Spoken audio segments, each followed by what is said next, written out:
started like a whisper, one faint crackle in the distance that Samuel barely noticed as he fixed the broken hinge on his barn door. By the time he turned, the horizon was already bleeding orange. Flames licked the wheat like hungry beasts, consuming row after row with merciless speed. He ran toward it, but the wind turned wild, carrying heat so fierce it felt like the devil himself had descended upon his land. The old boards groaned, the horses screamed, and the sky turned into a storm of ash. Samuel tried to save what he could. He unlatched stalls, shouted commands, dragged one bucket after another from the well, but the inferno mocked every effort. A burning beam crashed near his feet, and instinct made him throw his left arm up to shield his face. That moment changed everything. Pain exploded up his shoulder, white-hot and blinding. The arm he had once lost to a harvester accident years ago, his mechanical one, melted into a twisted heap of metal. When the smoke finally cleared, there was nothing left. Just Samuel, kneeling in the mud, his prosthetic still smoking, staring at what used to be his farm. For a long time, he didn't move. The air smelled of loss, charred wood, burned earth, the faint sweetness of roasted grain. He thought of his father, who'd built this farm with bare hands. He thought of his wife, gone 3 winters ago, buried under the apple tree that now stood black and skeletal. He thought of every sunrise he'd watched over these fields, believing he was building something that mattered. Now it was all gone, as if the world had simply decided he'd had enough. The government's relief fund was slow. The insurance company didn't even pick up the phone. He went to town once, hoping for work, but everyone there already knew his story. The one-armed farmer whose land turned to cinder.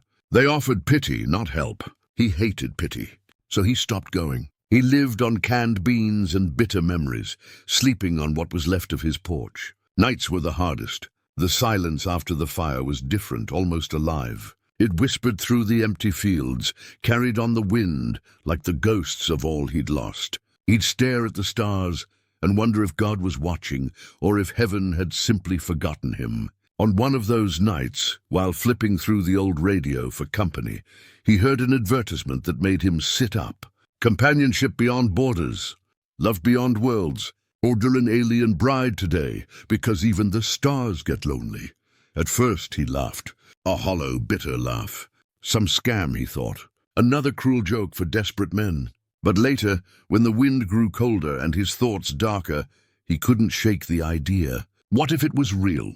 What if someone or something could help him forget? He found the website on an old tablet, its cracked screen glowing in the dark. The ad looked absurd. Sleek silver letters, swirling galaxies, and a smiling alien woman with eyes like twin moons. It promised loyalty, compassion, understanding. No judgment, no lies, just partnership. He scrolled past the testimonials, photos of men grinning beside strange, beautiful women, and stopped at the order form. Name, address, preferences. His finger hovered over the submit button. It felt ridiculous. He was a farmer, not some lonely fool from a sci-fi movie. But then he looked out at his burned land, the barren soil glinting under starlight, and felt that same emptiness gnaw at his chest. He filled out the form. Under desired qualities, he wrote, hard-working, honest, kind. He didn't expect anything to happen. He half hoped it wouldn't. But 3 days later, just as dawn broke, the ground trembled. It wasn't thunder, it was something else, deeper, humming through the soil. Samuel limped outside, clutching his old rifle, scanning the horizon. Then he saw it, a streak of silver cutting through the clouds, descending with impossible grace. The shuttle landed in his field with a hiss of steam. The grass flattened, the air shimmered, and for a moment he thought he'd lost his mind. The hatch opened. A figure stepped out. She was tall, slender, her skin faintly luminous like the surface of a pearl. Her eyes glowed a pale blue that didn't seem human, yet they held something unmistakably gentle. Her hair, if it was hair, flowed like liquid light down her back. She wore a simple white garment that shimmered when she moved. "Samuel!" she said, her voice soft, almost melodic. He froze. "You speak English?" "I speak what you understand," she replied with a small smile. "My name is Lyra. I've come because you called." It sounded insane, yet standing before her, insanity felt like the only truth that made sense. He lowered his rifle slowly. You came from that ad?" "Yes," she said. "You wanted someone to help you rebuild, to not be alone." Her words struck something deep in him, something fragile he thought had burned away with his crops. He nodded dumbly, unable to speak. Lyra stepped closer, her gaze scanning the ruined farm. She didn't flinch at the sight of the destruction. Instead, she knelt and touched the blackened soil. A faint shimmer spread from her fingertips, like dew catching the sun. Samuel blinked. It was as if the ashes themselves sighed in relief. "Your world is wounded," she murmured. "But not dead." He wanted to ask what she meant, but the look in her eyes stopped him. There was something strange there. Not just sadness, but knowledge, like she'd seen 1,000 worlds fall before this one. Over the next few hours, she walked the land in silence, examining the damage with the quiet focus of someone who cared too much. Samuel followed, not sure what to do or say. When she spoke again, her tone was gentle but certain. "I can help you," she said, "but it will take time." He studied her, the faint silver lines that traced her skin, the way her eyes caught the light. "Why?" he asked. "Why would you help me? You don't even know me." Lyra looked at him for a long moment, then said, "Because I do know loss, and I know what it means to start again." Something about the way she said it, soft, distant, almost trembling, made him realize she carried her own kind of ruin. But before he could ask, she turned away, heading toward the collapsed barn. He watched her move with an almost unearthly grace, her bare feet leaving faint, glowing prints on the ground that faded moments later. She picked up a broken tool, turned it over, then smiled faintly, as if she'd just solved a puzzle. Samuel's chest tightened. For the first time in months, something stirred inside him that wasn't despair. He didn't know who or what she really was, but he knew one thing. The moment she stepped off that shuttle, his life stopped ending and started changing. And yet as night fell again, and the stars burned cold above them, he noticed something he couldn't ignore. Lyra kept glancing at the sky, watching it, waiting. When he finally asked what she was looking for, she only said, "Home." Then she smiled that same sad smile. And Samuel realized whatever she'd come to him for, it wasn't just companionship. There was something she wasn't telling him.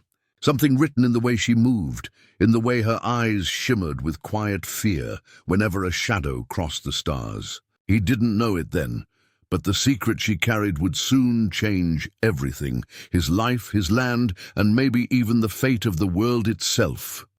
Lyra settled into Samuel's world as if she had always belonged there. Within days, the quiet farm, once nothing but a charred graveyard of memories, began to stir again with life. She never rested, never complained, and seemed to understand the earth in a way that no human ever could. Samuel watched her from a distance, unsure whether to be amazed or frightened. He'd wake before dawn and find her already outside, standing barefoot in the fields, her palms hovering just above the soil. A soft, silvery glow would seep from her hands into the ground, and wherever it touched, the dirt darkened and pulsed, as though drinking in new life. When she turned to him, her face was calm, unreadable, and she'd simply say, "It's ready." Samuel didn't ask how. He didn't need to. Within a week, the first green sprouts pushed through the once-burned earth, strong and vibrant. The sight almost brought him to tears. He hadn't seen color on this land since the fire. No sign of renewal, no hope.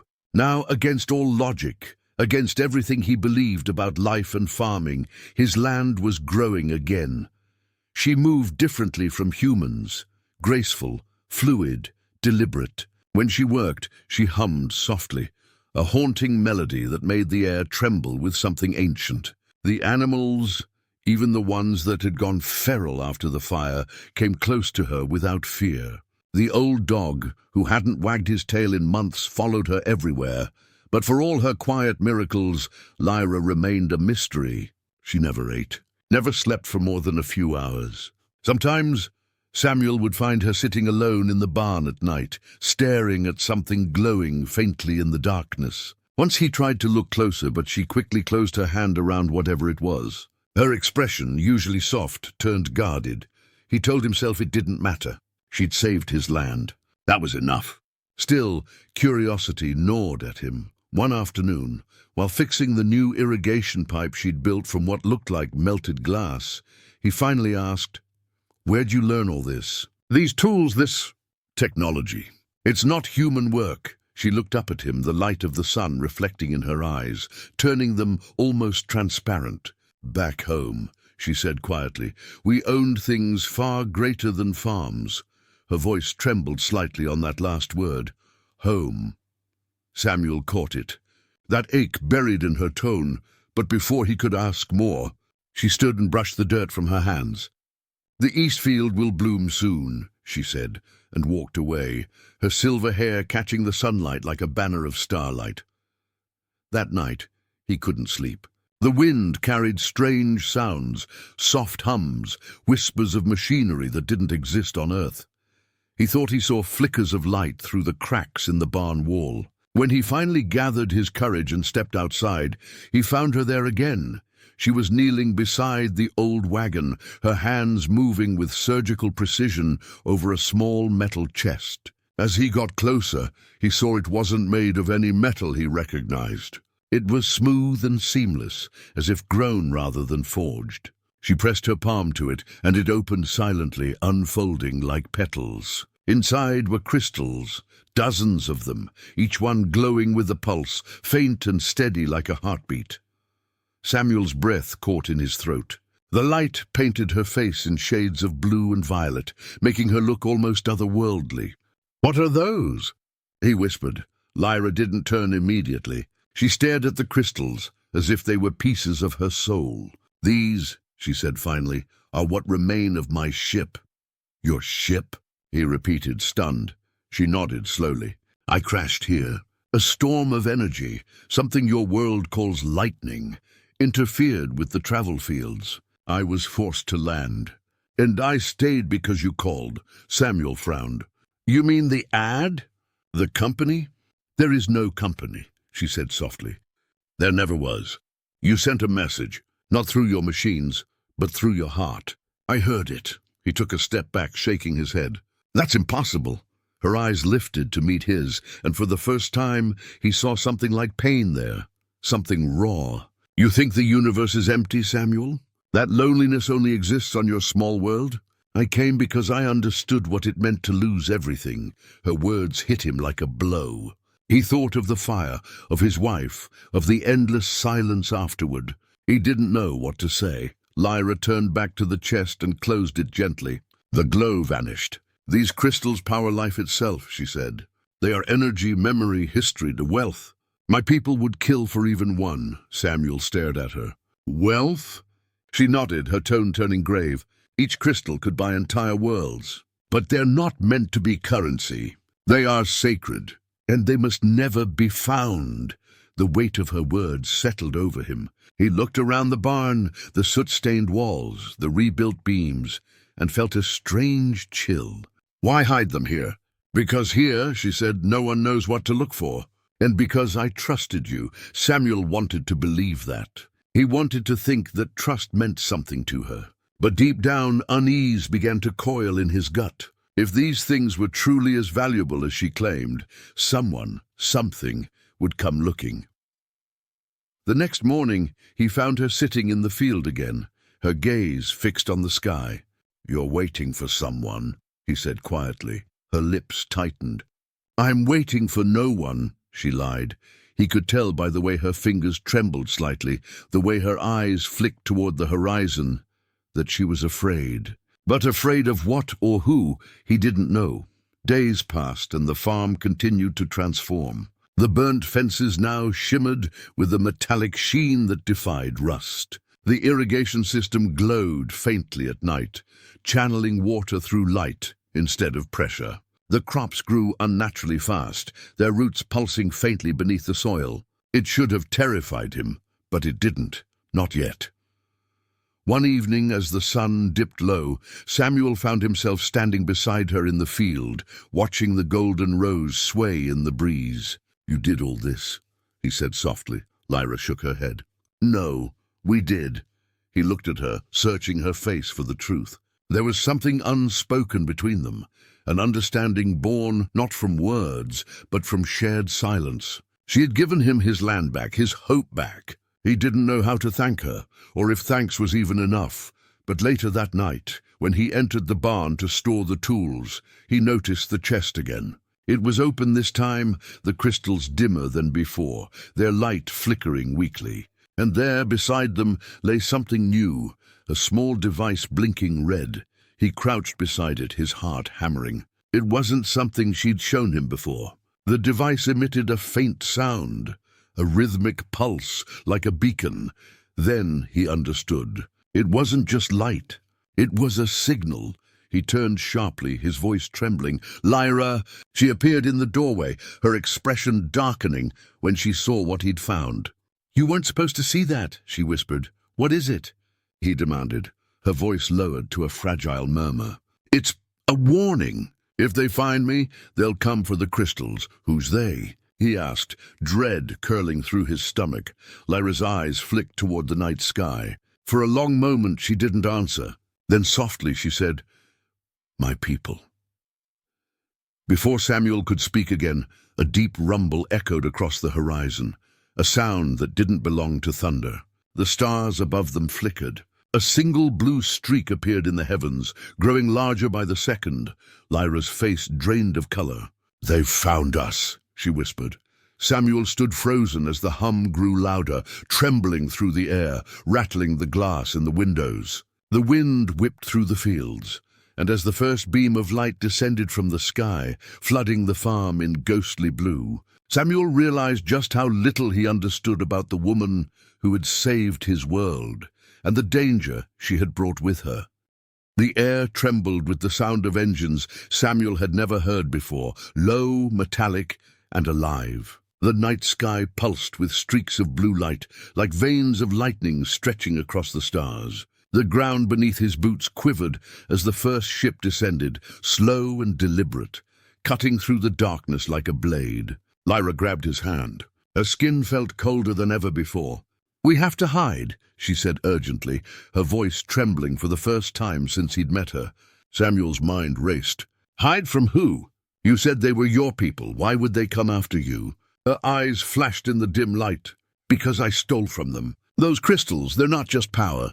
They're forbidden. They belong to the royal core of my world. I took them to keep them from being used for war." He stared at her, stunned. "War? You mean—" "Yes," she interrupted, her voice sharp with fear. "They can turn planets to ash. One crystal, and your Earth would burn brighter than your sun for a day before vanishing." Samuel's heart pounded in his chest. He thought of the chest in the barn, the faint glow, the gentle hum, and a chill ran through him. "Then why bring them here? Why me?"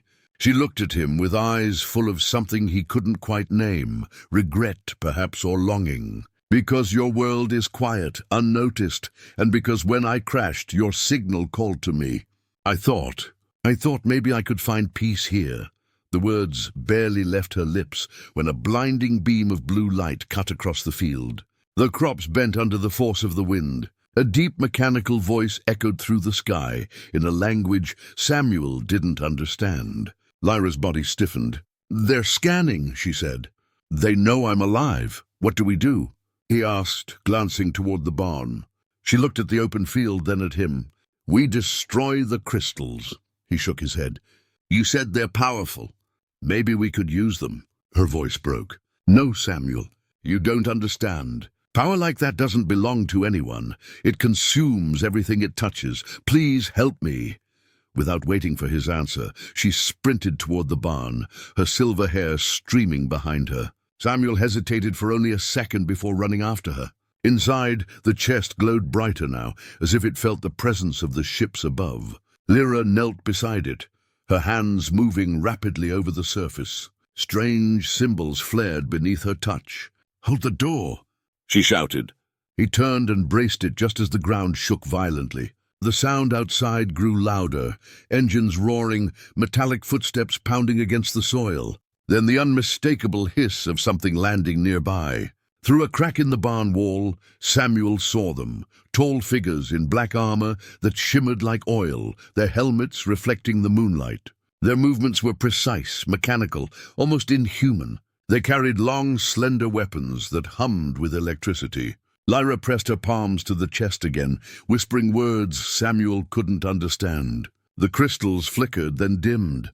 "Almost done," she murmured. The barn door rattled. A blast of energy struck the outside, blowing a hole through the wood. Samuel stumbled back, shielding his face as splinters flew past. A deep voice boomed from outside. "Lyra of Vethra, by decree of the Celestial Council, surrender the stolen cores and face judgment." Lyra's hands froze. Her eyes met Samuel's. "They'll kill you if they see you. Go." "I'm not leaving you," he said, his voice firm despite the fear clawing at him. The barn filled with light as another blast struck, this one closer.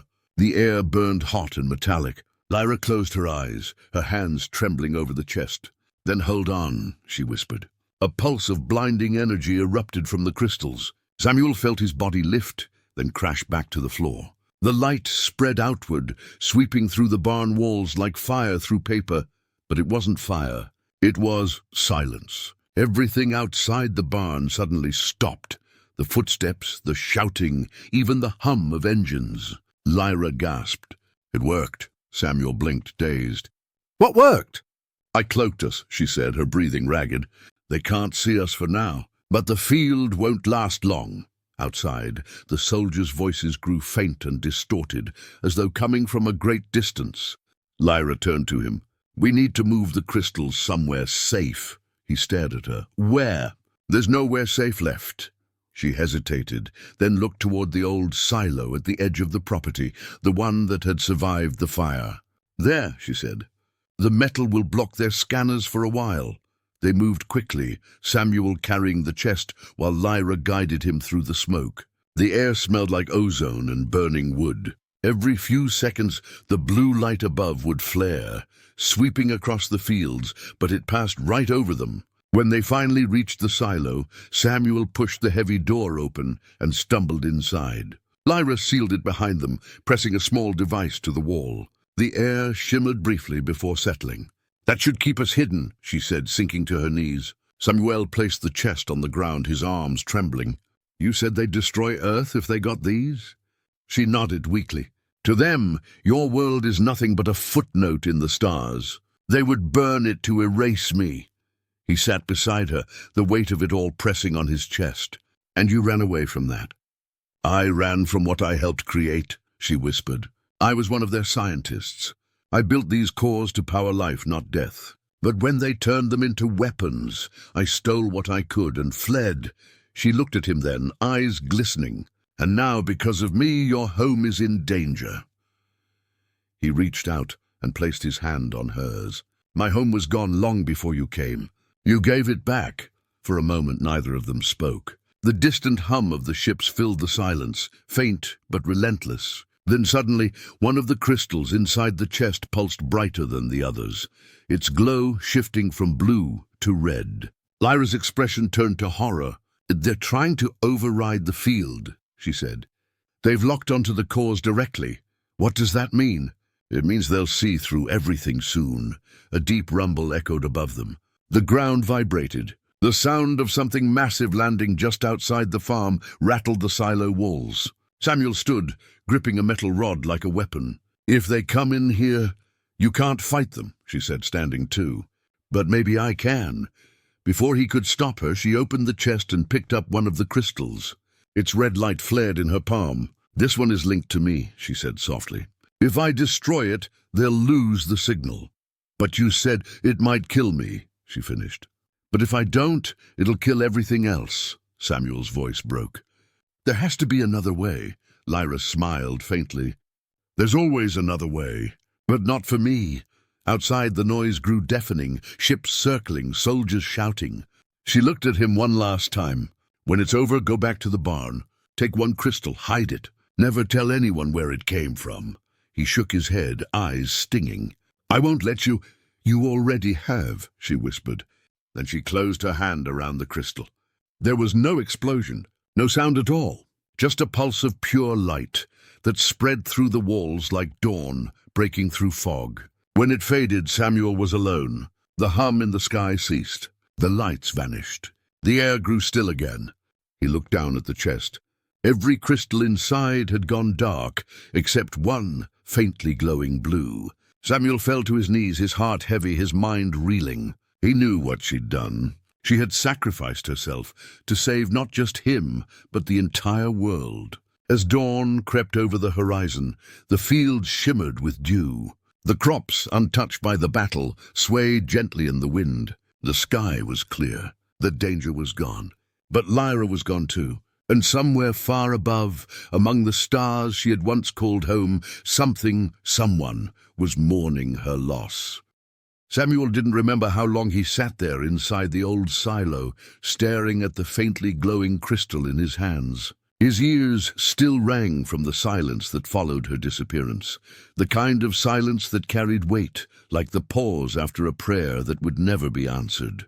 The world outside had gone still, utterly still, as if it too were holding its breath. He half expected the ships to return, the lights to flare back across the sky, but nothing came. Only the whisper of the wind through broken metal and the faint hum of that last crystal remained. When his body finally began to move again, it felt heavy, as if gravity itself mourned her loss. He stumbled out of the silo into the dim light of dawn. The first rays of sunlight stretched over the horizon, washing the fields in a soft gold that looked almost unreal. The crops, somehow untouched by the chaos of the night, stood tall and alive. The smell of earth and life filled the air. It should have been beautiful, but it only hurt. The barn stood in ruins, its walls scorched and smoking. The old fences were half melted, the ground littered with debris that shimmered faintly, traces of technology far beyond his understanding.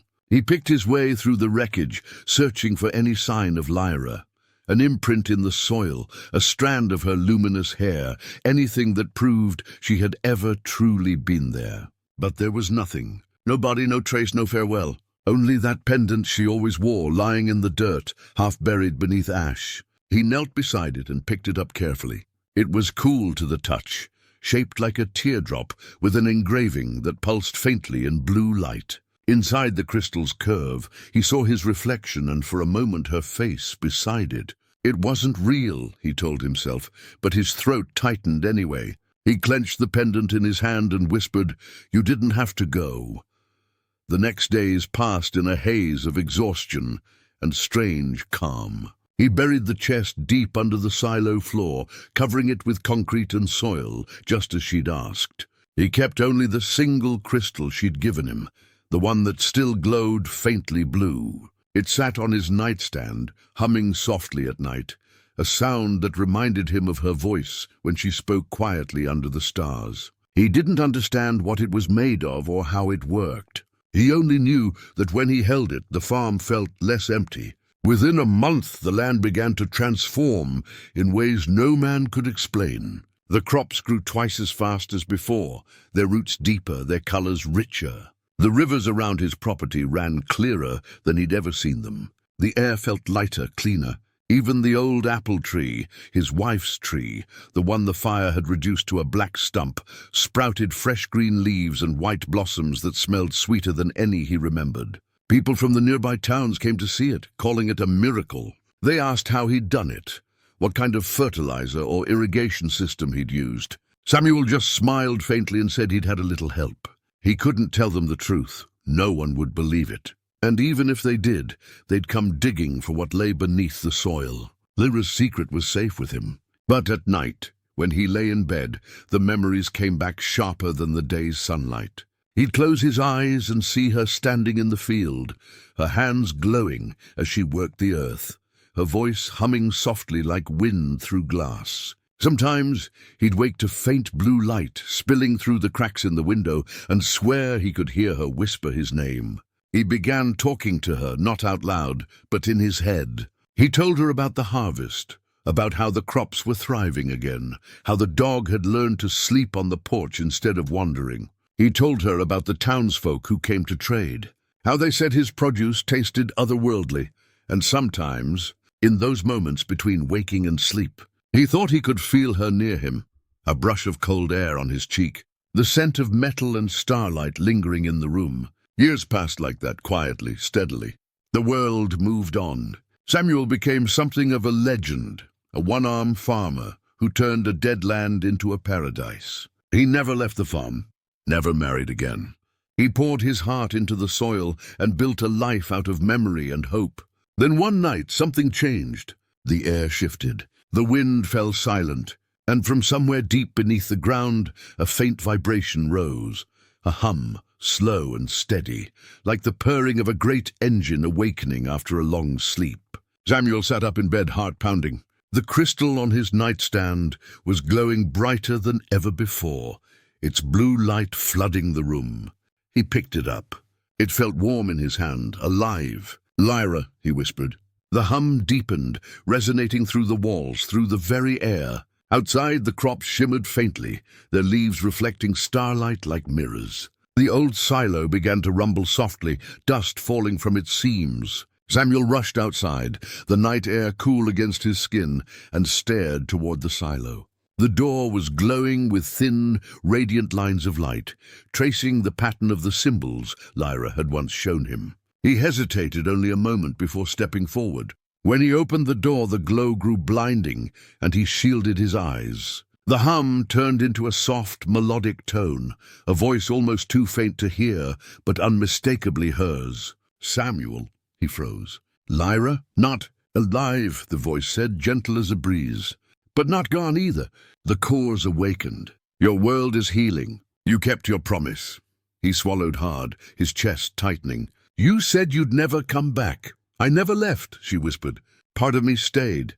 With you, with the land, with the seed of what we built. You gave me something no world ever could."